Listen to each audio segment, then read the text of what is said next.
കരയുന്നൊരു കൃഷ്ണ എന്താ കൃഷ്ണ ഇത് ശ്രീകൃഷ്ണന്മാരെ കൊണ്ട് കൊല്ലം നഗരം ഇതാ നിറഞ്ഞിരിക്കും.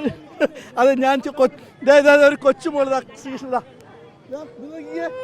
ഇത് എടുക്കുന്ന കുട്ടികളൊക്കെ കരയുക.